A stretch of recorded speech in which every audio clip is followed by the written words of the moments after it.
Now we're going to go to this ongoing series that we had this week, War in Iran, Reactions Across America. All week, we've been hearing how different generations are processing this moment, what they're worried about, what, if anything, gives them hope. Tonight, we're going to close out our series with the baby boomers, the nearly 76 million Americans born between 1946 and 1964 in the massive population surge that followed World War II. They're the generation of rock and roll, Woodstock, the civil rights movement, the sexual revelation, protests against the Vietnam War, a generation that grew up in an intensely anti-war atmosphere. You know, the era of peace and love, flower children, massive demonstrations against war, and yet, for many young men in that era, there was also the draft, right? The real possibility of being called to fight in Vietnam. And the baby boomers, they were also the children who grew up during the Cold War when the possibility of nuclear conflict was a real part of daily life. Many remember doing the duck and cover drills in school, hiding under their desks with their hands over their heads, practicing what to do if a nuclear bomb ever hit. Over the decades, baby boomers have watched U.S. foreign policy in the Middle East evolve from the Iran hostage crisis to the Gulf War to Iraq and Afghanistan. Now, mostly in their 60s and 70s, many are looking at the war in Iran through a lens of a lifetime of experience. So I'm so happy to talk to them. I'm joined right now by Dr. Robert Heller, 77-year-old retired professor and current owner of a business development service in Indianapolis. Brett Avner, a 76-year-old retired human resources executive and adjunct professor in Naples, Florida. And Kurt Hill, a 77-year-old owner of a holistic health practice and psychotherapist in Chicago. Great to have all of you. I want to start with you, Brett. Big question here. How are you feeling about the war? If I could preface this and say that I have great empathy and I've been touched by the impact of the war on the Iranian people. And it really does trouble me because they're fine, good people. That said, I'm extremely happy that we're pursuing this war with all the intensity and all the impact that we're doing to make a difference. Robert, you feel the same way? I mean, as I mentioned, your generation has seen a lot of international conflicts. Yeah, Jesse, thanks for having me on and giving the boomers a voice. Of course, always giving the boomers a voice. What you went through is that, yes, we've been through a lot of wars. And if you look at the outcome of these wars, hasn't been so great. We can look at each one of them. What is our end goal in this? I want to support our partnership or our allyship with Israel, but I don't know what the outcome is. You know, I think as an individual growing up, we look for our government, for our country, to make us feel safe and secure. And there's a lot of mixed messages going on both sides, on both the right and the left, and it's unclear what is real, what is made up.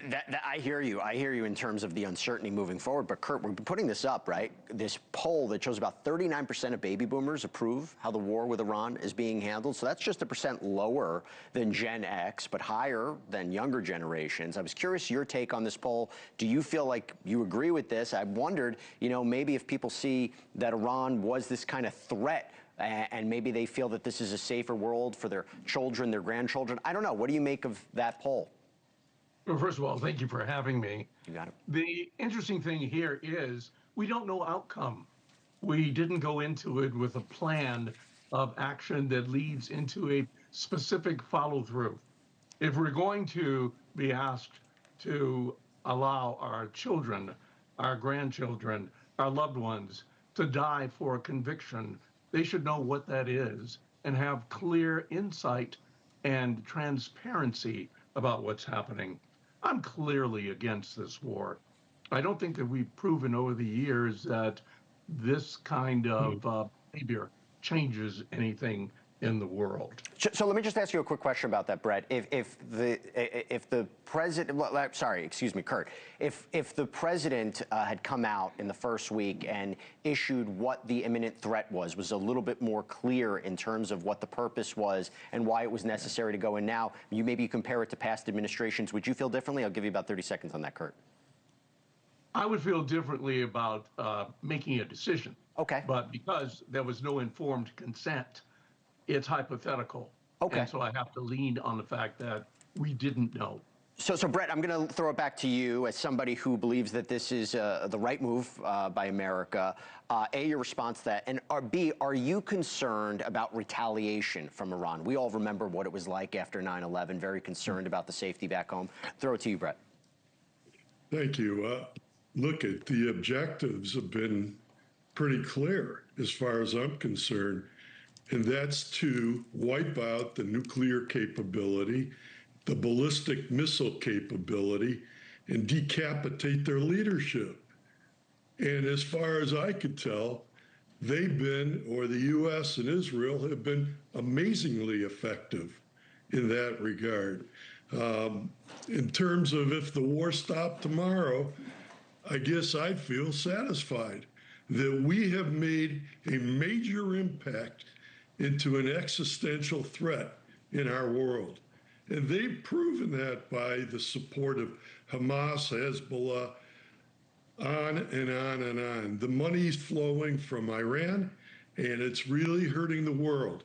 I hope that this destabilizes their capability enough that that region can come together now and become the force of creativity, technology, economic boom that it's capable of being. Well, we'll see. I mean, we're kind of in the beginning stages of this, and there's a lot of different outcomes about it. I mean, Robert, by the way, my understanding is you actually have family in Israel. You were supposed to travel there just before the war started, right? You were supposed to be there right now.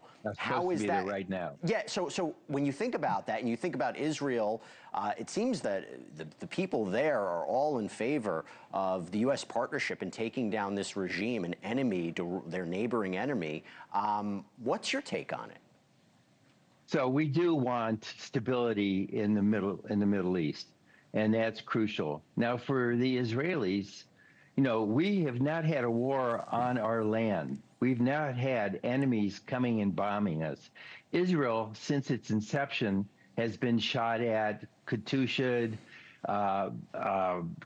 terrorists constantly.